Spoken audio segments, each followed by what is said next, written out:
కేస్లాపూర్లో గిరిజనుల అతిపెద్ద పండుగైన నాగోబా మహాజాతర అట్టహాసంగా ప్రారంభమైంది.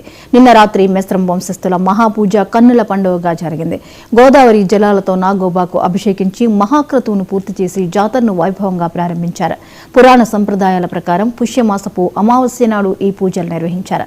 ఇదే అంశం మీద నాగోబా ఆలయం నుంచి మరింత సమాచారాన్ని మా ప్రతినిధి కిరణ్ అందిస్తారు.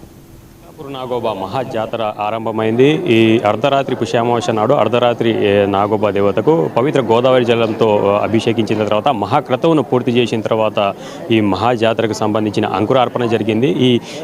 ఈ పుష్యామావాస్య నాడు అర్ధరాత్రి జరిగిన పూజకు సంబంధించి మనతో తెలియజేయడానికి మెస్రం వంశస్థులు ఉన్నారు. చెప్పండి, ప్రధానంగా ఈ పూజ ఏ విధంగా నడుస్తుంది, ఎంతసేపు వాడు నడుస్తుంది, పూజలో ప్రధాన ఘట్టాలు ఏముంటాయి? మా కేస్లాపూర్ నాగోబా జాతర అనేటటువంటిది పుష్యమాసం కనిపించినప్పటి నుంచి ప్రారంభమవుతుంది.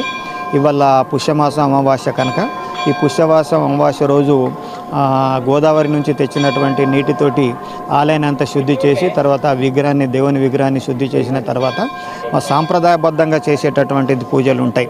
మేము చిన్నగా ఉన్నప్పుడు అయితే ఒక పుట్ట అనేటటువంటి ఉండే ఒక 40 సంవత్సరాల క్రితం దాని మీద కొత్త బట్టలను వేసేసి నైవేద్యం అంతా సమర్పించి ఆ పుట్ట నుంచి వాళ్ళ కదలిక వచ్చిన తర్వాతనే పూజ కార్యక్రమాలు అనేటటువంటి నిర్వహించేటటువంటి వారు. సో ఈ ప్రత్యేకమైనటువంటి పూజలో సాంప్రదాయబద్ధంగా వస్తున్నటువంటి 7 మాత్రమే అక్కడ ఉండడం జరుగుతుంది, తక్కిన వాళ్ళు ఉండరు. దాని తర్వాత మహాపూజ కార్యక్రమం అవుతుంది. మహాపూజ కార్యక్రమం అయిన తర్వాత ఆరతి అయిన తర్వాత ఈ పూజా కార్యక్రమాలు ముగుస్తాయి. పూజా కార్యక్రమం ముగిసిన తర్వాత మా మెస్రం వంశస్థులు ఎవరైతే కొత్త కోడళ్ళు ఉన్నారో వాళ్ళను పరిచయ వేదిక ఉంటుంది, పరిచయం చేస్తారు మొత్తం మెస్రం వంశస్థులకు. వాళ్ళు పరిచయం అయ్యేదనక దేవునికి చూడడానికి వాళ్ళకి అనుమతి ఉండదు. ఈ పరిచయ కార్యక్రమం అయిన తర్వాత దేవుని చూడడం అనేటటువంటి జరుగుతుంది. ఇది తరతరాల నుంచి వస్తున్నటువంటి సాంప్రదాయం. ప్రధానంగా మెస్రం వంశస్థుల ఆధ్వర్యంలో ఎన్ని రోజుల పాటు ఈ ఉత్సవం అనేది జరుగుతుంది? ప్రతిరోజు ఏ కార్యక్రమాలు ఉంటాయి? ముగింపు కార్యక్రమం ఏముంటుంది? ఇది అయితే ఇవాళ పూజ అయినప్పటి నుంచి ఒక 4 రోజులు 5 రోజులు జరుగుతుంది. ఇవాళ ఈ పూజ కార్యక్రమం అయింది. ఇప్పుడు భేటింగ్ కార్యక్రమం కొన్ని సేపట్లో జరుగుతుంది.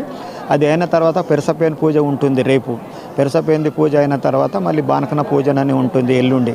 దాని తర్వాత నెక్స్ట్ మండగాజులు అనేటటువంటి ఉంటుంది. మండగాజులు అయిన తర్వాత బేతాలకు పూజ చేసిన తర్వాత ఇక్కడ నుంచి వెళ్ళడం అనేటటువంటి జరుగుతుంది. దాంట్లోనే భాగంగానే దర్బార్ అనేటటువంటిది కూడా నిర్వహించడం జరుగుతుంది.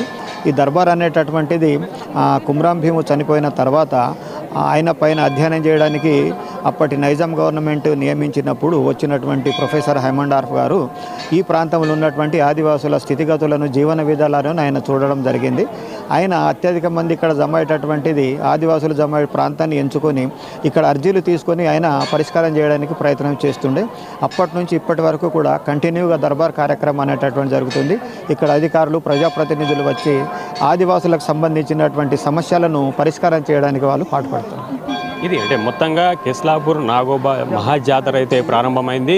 ఏదైతే నాగోబా దేవతకు గోదావరి పవిత్ర జలాలతో అభిషేకించిన తర్వాత మహాక్రతువును పూర్తి చేసిన మెస్రం వంశస్థులు మహాజాతరకు అయితే అంకురార్పణ చేశారు. ఈ మహాజాతర అధికారికంగా 5 రోజుల పాటు కొనసాగుతుంది. ఇటు అధికారికంగా 5 రోజులు ఉన్నప్పటికీ ఒక 10 రోజులు అయితే భక్తుల తాకిడి నాగోబా జాతరకు అయితే ఉండనుంది.